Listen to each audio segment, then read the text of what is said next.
Perhaps the most memorable encounter I've had with anyone. Welcome to the Own Your Commerce podcast, where leading experts, brands, and innovators reveal strategies for e-commerce growth. I'm your host, Jay Myers, and this show is brought to you by Bold Commerce. Hey everyone, and welcome to a very special episode of Own Your Commerce. A little over a month ago, we were at ShopTalk, and I went there with the goal of hitting the floor and finding 10 of the best thought leaders, influencers, trendsetters in the space of commerce. So first of all, if you're not familiar with ShopTalk, it is probably the largest commerce conference. I don't know if in the world, for sure in North America. It's in Vegas every year. If you have never gone, definitely it is the one to go to. That's kind of how it's referred to as. It's just an amazing event. There is amazing speakers. The exhibition floor is probably the size of more than 5 football fields. It's massive. So anyways, but most importantly, it's where all the best thought leaders in commerce gather. So I took this opportunity to find and handpick 10 that I wanted to ask the exact same questions to get all their perspectives on trends in commerce. You know, what are they most excited about? Where do they think commerce is going? Where don't they think it's going? What do they think is not going to age well that maybe brands are working on now? So I talked to these 10 different thought leaders, asked them all the same question. And in this episode, we're going to give you highlights from each one of those questions. So you'll hear different perspectives on all the questions. And I find it very interesting to hear the different perspectives. And so we'll play 3 or 4 answers for each question. So some of the voices you're going to hear in this episode are Rick Watson, who a lot of you probably know. He's quite popular on LinkedIn. If you don't follow him, you definitely should. He's the CEO at RMW Commerce, but also just a legendary thought leader and commerce influencer. And we have Darin Lynch. He's the founder and CEO at Irish Titan, which he founded, I think, 22 years ago. So he's been around forever. We have Kelly Goetsch. He is the Chief Strategy Officer at Commerce Tools. He's also the co-founder of the Mock Alliance. I have Brian Walker. He's the Brian Walker, Chief Strategy Officer at BloomReach. I have Brian Anderson, 2 Brians, who is the CEO at Nacelle. I have David Schripsema, who is a Director of Strategic Partnerships at Assemble. I have Richard Gillbert, Director of Strategic Partnerships at PayPal, John Roman, Founder and CEO at BattleBox, Rick Kenney, Managing Director at Leading Lights, Chris George, Co-founder and Chair of SubSummit, and Thomas Mulreid, who is Head of Sales at Orium. So 10 amazing people, all people that I respect a ton. And I will make sure I put all of their bios in our show notes and links to where you can follow them on social media, because if you're looking for 10 great people to follow, these are definitely 10 that I would recommend. Okay, so let's get started. We're going to start with our first question, which is, I wanted to ask everyone, what is the single biggest commerce trend that you are most bullish on or most excited about for the next 2 to 3 years? So not what are you most excited about, 30 years from now, but next 2 to 3 year horizon. So for this, we're going to hear from 4 people. We're going to hear from Richard Gillbert from PayPal, Darin Lynch from Irish Titan, Rick Watson, and Rick Kenney. So let's hear what they had to say about what they think the single biggest e-commerce trend that they are most bullish on. Here we go. One thing I have to say is that the energy at ShopTalk is just amazing. I was here last year out of COVID, and the merchants are really highly engaged. Yeah. And so I've been very, very excited about that, just in terms of just the level of engagement with merchants. With respect to the next 2 to 3 years, I'm really excited about omnichannel. In particular, I happen to really like Instagram shopping. And I find it's just amazing how the technologies are really molding together with headless, with the ability to be able to shop social and bring it back to the site. And I think there's more innovation that can happen there and more streamlining. Yeah, it might be a thing in a 5 years. We don't even think it. It's just shopping everywhere, right? Exactly, it just happens. I think commerce anywhere, a focus on the customer, and a return to basics are the three themes that I'm excited for the next few years. This commerce anywhere, I'll probably talk about that depending on where our conversation goes in multiple ways. But I think that the technology and the best practices have evolved to the point where customers are expecting to be able to buy on their phones, on their desktops, via voice, QR, SMS, all of that sort of points of interaction. So that commerce anywhere that enables all of that, I think is going to be really cool, whether it's voice or social or whatever it might be. So I think commerce anywhere is something that I think excites me. I do think that we're finally at a point with the technology where we can create better experiences for the customers with way we offer checkout or the way we can actually personalize and segment now. Because that was talked about forever. And finally there's some element of reality to it. That was a buzzword about 7 years ago. Right. That kept not really happening, happening. And now it is starting to take shape. And then I think that you and I have both been in the space for a while. The last few years, there was a real frenzy. It was a frothy time in the e-commerce space, and I think there's a bit of a return to basics with good, strong business fundamentals for those of us in the space. I think there's a return to basics with focusing on merchants focusing on their own profitability and their own best practices. Maybe not as much risk in their supply chain, some of those sorts of things. I think that's good for the industry too. Yeah, I think for the next 2 to 3 years, I think just the whole idea that your infrastructure can evolve in pieces over time. So depending on who you're with, it's talking about like the mock idea where you have microservices for different parts of your architecture or various components. A lot of it depends on where you're starting from and what your needs are. And so like how does that fit into your goals for your brand, for your customers? So that how you can then decide like how do I evolve my infrastructure. This is like cliche alert, so beware.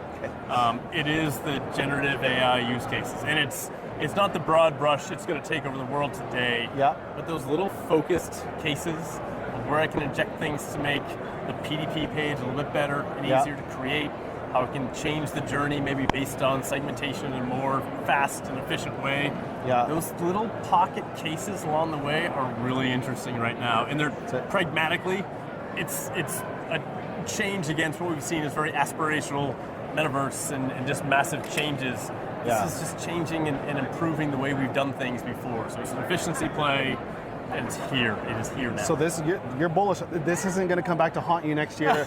I'm going to play this video and say, Rick, look at you fool. This is here. What's going to come back to haunt all of us is if it really happens quickly. That's a separate conversation. This is, whenever we can take a bite out of the amount of time we spend creating and developing, good things happen. When we look at the very discrete use cases and how we can apply them to the business right now, it is massively applicable today. That's not to say that the entire commerce experience has been changed overnight. But if we can reduce cost and how quickly we can get a product into the catalog and online, that's going to be a pretty big win.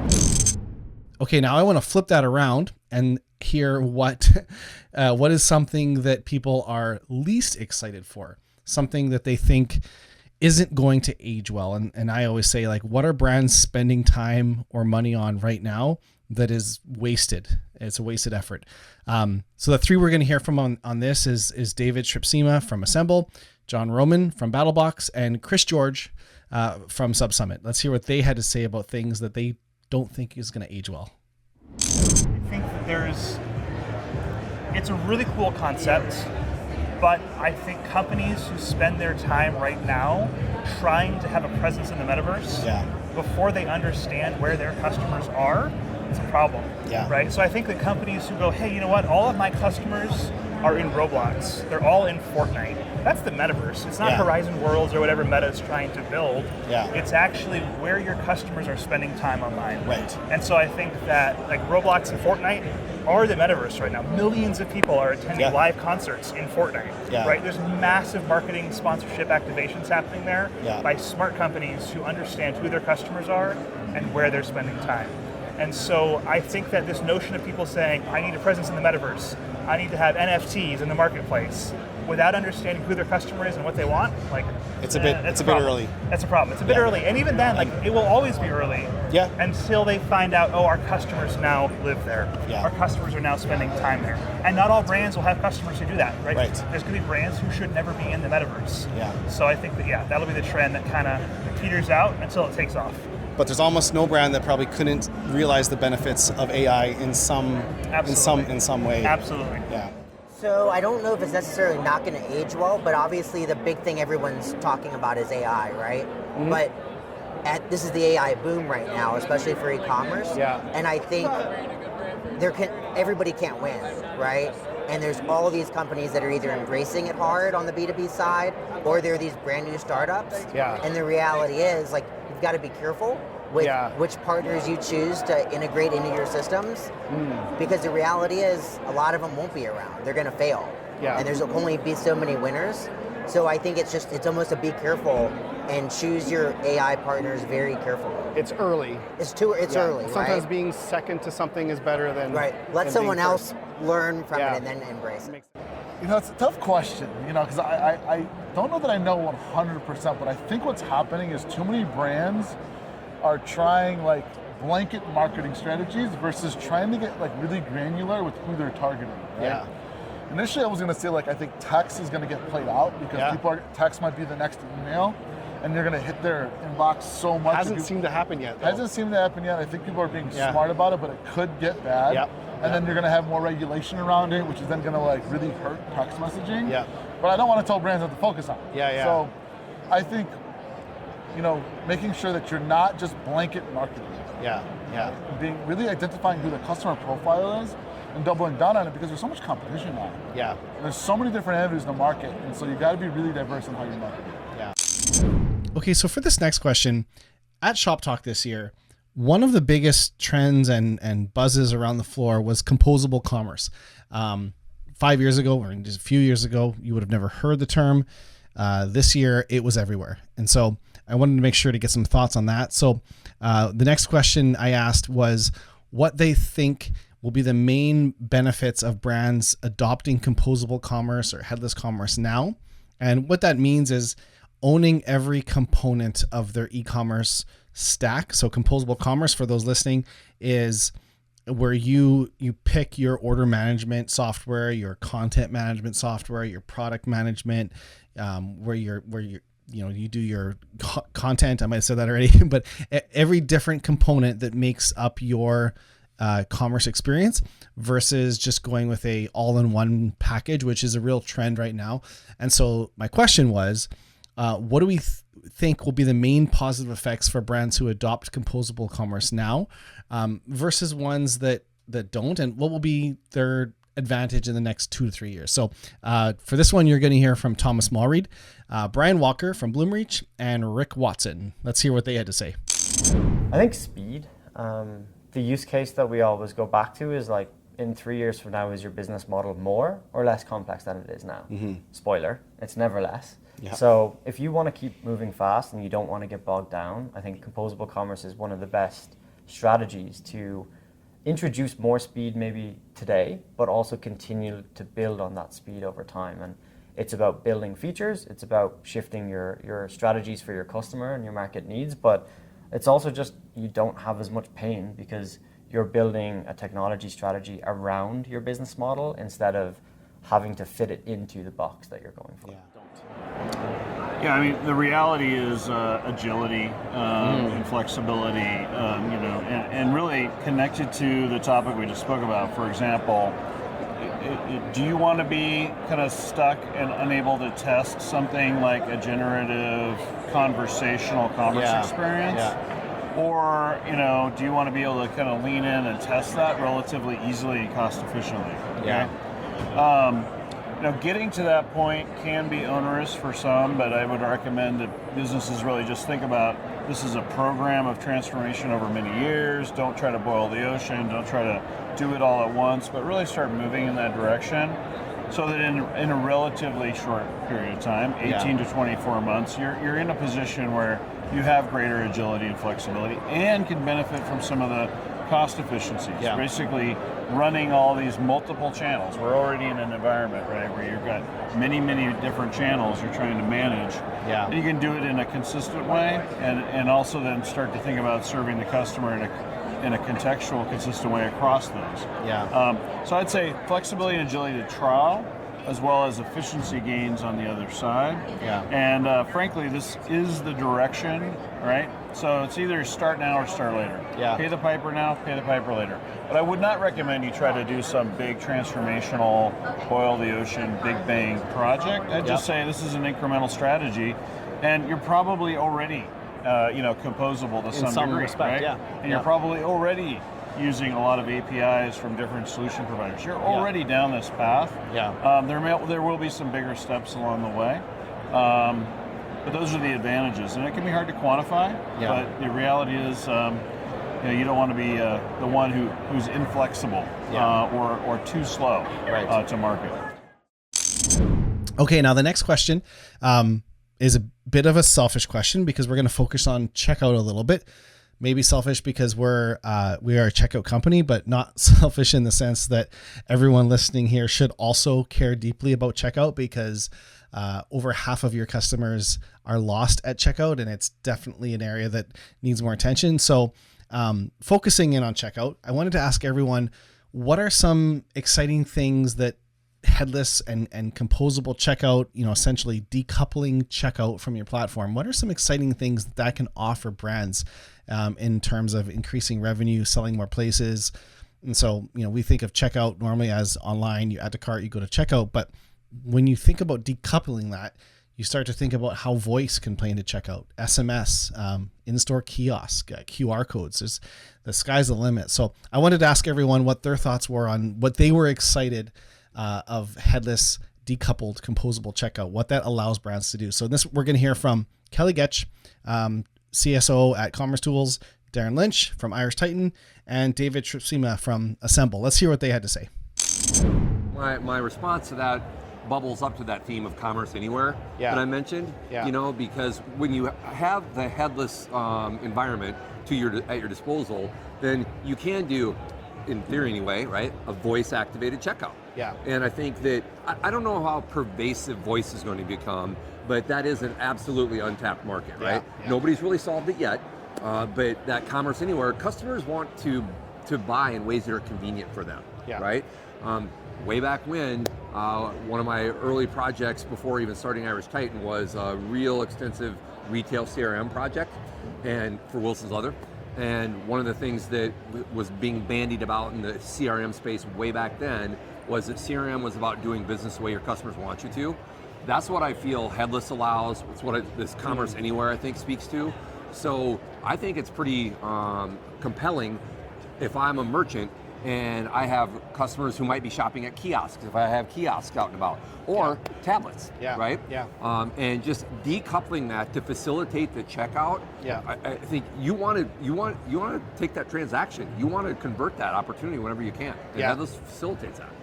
It's I said it earlier today. It's the kiss at the end of the date, and it has to be done perfectly, or the rest is the rest is useless, right? And I think with your focus on checkout, that really lends itself to that headless opportunity. Right, because that's where it gets decoupled. I would say the ability to buy something from anywhere, and I was doing a panel earlier today, NBC Universal, for example. They're doing in-app and within their Peacock app, that they own, where you can buy, you see a product featured, you can buy it on the screen. I mean, how amazing is that? Finally, right? Finally. I mean, since Netflix came out and they didn't have commercials, it's the ultimate product placement. Like, the technology is there. It is. To pause it, see the products that are in it. I'm just so surprised that it hasn't happened sooner. Well, they even take it a step further, if you want to get really creepy about it, where they can digitally change the shoes or clothing that somebody's wearing. Oh, really? So if Nike's trying to reach you, and they know that you're open to Nike, the version of a program that you watch might feature all Nike shoes throughout the program. Crazy. That's interesting. Okay. Within the link to buy the shoes in the program. That's gonna. Doesn't that hurt your head? It does. And that's gonna be. I'm gonna be talking to my wife about Nike shoes, and then I'm gonna see the actors wearing Nike shoes on that's where we're going. Closed right? loop. Yeah. I think it goes back to our earlier kind of topic about the metaverse. Yeah. Being where your customers are without pulling them out of that experience. Right. So if I can have a checkout window that if I'm watching something and I'm like, I love that dress. Yeah. Give me the option to hit buy that dress right now, right? Or buy that pair of pants, right? I don't buy a whole lot of dresses personally. Occasionally shopping for my wife or whatever, but if I see something, I'm like, that's really cool. Yeah, that point of inspiration. I want to buy that. Yeah. Being able to pop that window up and saying check out. And I think that right now, like, it's a weird experience on like TV. Yeah. We've kind of seen it though with like the success of the bouncing QR code Super Bowl ad, right? Yeah. People have their second screens. They're ready to whip it out and go, what is this? And then buy or take an action. And so I think having a checkout that is super, super flexible, that's able to accommodate those requests, that doesn't require them that I enter information. So it works with Apple Pay, Google Pay, Shop Pay, Stripe Link, you name it. All of those things. Yeah. And can be exactly what I want, where I want. That'll be huge. I couldn't agree more. Okay, the next question is also on checkout, but just last one on checkout is, sometimes we hear that there is an ideal checkout. There's a perfect checkout. And that's one approach. And I wanted to ask if they thought that a one-size-fits-all checkout actually is, if there is one that is perfect for everyone, or does who the shopper is or what they're buying or what device they're on or where they're coming from, does that make a difference? Or is there really one perfect checkout? So let's hear what some of them had to say. We're going to hear from Brian Anderson from Nacelle, Thomas Mulreid from Orium, and Rick Watson from RMW Commerce. Let's hear what they had to say about their thoughts on, is there one perfect checkout? Yeah, some of you might, like, I think on the if you're a new company and you're just trying to find product market fit, like, do the simple thing, and maybe there's a one size fits all or a three size fits all kind of thing. But I think as you get into the enterprise, it's silly and foolish. I think you need a good set of APIs, and you're going to want to build your own thing because, frankly, if you're at that size, you've done something different and special. Yeah. And so the idea that you're going to try to use something just out of the box and only out of the box just seems like the craziest thing. Yeah. Because you're going to water down your differentiators and what makes you special. Yeah. So instead, use good APIs, get the right infrastructure in place, and then build the thing on top that is consistent with your brand and what makes you great. Don't undermine that. Yeah. It's hard to get to, but it's nearly possible. I want to check out for me. Like, I'm Thomas. Mm-hmm. I buy certain things. I have certain buying intent. I like my way. I want to have my checkout. I don't think you can have a one-size-fits-all for your brand. I think you have to shift it for who's the person buying and how do you build a checkout for them. Mm-hmm. And that could be somebody that's purchased from you before, so you understand the context. It could be somebody that's on their phone. It could be somebody that, needs to sign up to a subscription and a loyalty plan and buy online and pick up in store and 3 other things all in the same flow. Yeah. So being able to have a specific checkout for the use case or for the segment, I think is really important. And the one-size-fits-all strategy works if you think of it in a generic statement, but no 2 buying cycles are the same, so why should 2 checkouts be the same? Okay, so the last question I asked everybody is, I wanted to know what the e-commerce platform landscape looks like in 5 years. And I've been going to ShopTalk for a while. I can tell you the exhibition floor has changed a lot. If you went 5 years ago, it was all large platforms and agencies. Now it seems like it's smaller. I don't want to necessarily say smaller, but smaller in the sense of what the solution is. So instead of a platform that solves for everything, there was 12 different content management companies there, depending on if you're doing B2B, are you a beauty company, are you electronics? There's very different ways that people want to do content and different things that matter. And so there was different order management companies and just a lot more focused on what the exact problem is they're solving. That was something I noticed this year versus 5 years ago. I wanted to ask everyone what they think the e-commerce platform landscape is going to look like 5 years from now. Coming to ShopTalk in 5 years, what's it going to look like then? So for this question, you're going to hear from Brian Walker from BloomReach, Rick Kenney from Leading Lights, and Brian Anderson from Nacelle. Let's hear what they had to say. Well, commerce platforms is one part of the ecosystem, right? So, I mean, let's recognize, like, it is really remarkable to see how big the ecosystem has gotten. It shows, like, how important this industry is to the overall economy. Yeah. It shows that there's room for specialization.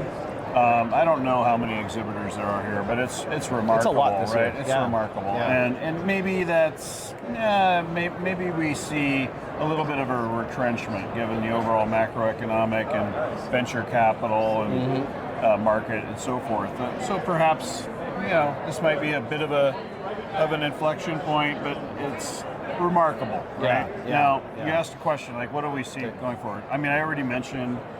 Generative AI. I feel like I'm playing buzzword bingo here a little bit, but the reality is that's going to have a major transformational impact on this industry. Yeah. Everyone's going to have to be thinking about how to utilize or develop solutions that are leveraging not just ChatGPT. That's just one manifestation, right? But it's more the underlying technology within their solutions.